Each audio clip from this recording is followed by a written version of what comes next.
ಚೆನ್ನಾಗಿದೆ ಮೂವಿ. ಎಲ್ಲರೂ ಥಿಯೇಟ್ರಲ್ಲೇ ಬಂದು ವಾಚ್ ಮಾಡಬೇಕು ಮೂವಿ. ಸೊ ಸಪೋರ್ಟ್ ಮಾಡಿ, ನಮ್ಮಂಥ ಹೊಸ ಆರ್ಟಿಸ್ಟ್ನ ಸಪೋರ್ಟ್ ಮಾಡಬೇಕು.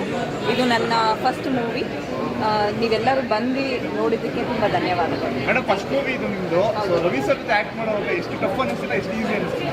ತುಂಬ ಭಯ ಆಗ್ತಿತ್ತು ಇನಿಷಿಯಲಿ ಶೂಟಿಂಗ್ ಸ್ಟಾರ್ಟ್ ಆಗಿದ್ದ ದಿವಸ. ಬಟ್ ಸರ್ ತುಂಬ ಕೋಆಪ್ರೇಟ್ ಮಾಡಿದ್ರು ಮತ್ತು ತುಂಬ ಸಪೋರ್ಟ್ ಮಾಡಿದ್ರು. So it was fun working with. So ನಿಮ್ಮನ್ನ ಫಸ್ಟ್ ಟೈಮ್ ಸ್ಕ್ರೀನ್ ನೋಡಿದ್ರೆ ಹೇಗೆ ಫೀಲ್ ಆಯಿತು ನಿಮಗೆ? ತುಂಬ ಖುಷಿ ಆಗ್ತಿದೆ, ತುಂಬ ಖುಷಿ ಆಗ್ತಿದೆ. ಸೊ ನಿಮ್ಮ ಪಾತ್ರ ಸೊ ಬಗ್ಗೆ ರವಿ ಸರ್ ಜೊತೆ ಮಾಡ್ತಾ ಇರೋದು ಮೊದಲನೇ ಮೂವಿ ಇರೋದ್ರಿಂದ ಇನ್ನೂ ಖುಷಿ ಆಗ್ತಿದೆ. ನಿಮ್ಮ ಪಾತ್ರ ಬಗ್ಗೆ ಜನ ಹೇಳಿದ್ರು ನೋಡಿದ್ಮೇಲೆ, ಸ್ನೇಹಿತರು, ಮನೆಯವರು? ಐ ಹ್ಯಾವ್ ಟು ರಿವ್ಯೂ ನಾನು ತೊಗೊಳ್ಬೇಕಿನ್ನು, because it was first show. ನಾನು ಇನ್ನೂ ರಿವ್ಯೂ ತಗೊಳ್ಬೇಕು. ಸೊ ನಿಮಗೆಲ್ಲ ಏನು ಅನ್ನಿಸ್ತು? ಜೋರಾಗಿ ಹೇಳಬೇಕು. Super super thank you. Super hit film. Thank you. ಪ್ರತಿಯೊಬ್ಬರು ಬಂದು ಥಿಯೇಟ್ರಲ್ಲಿ ಬಂದು ಫಿಲಮ್ ನೋಡಿ.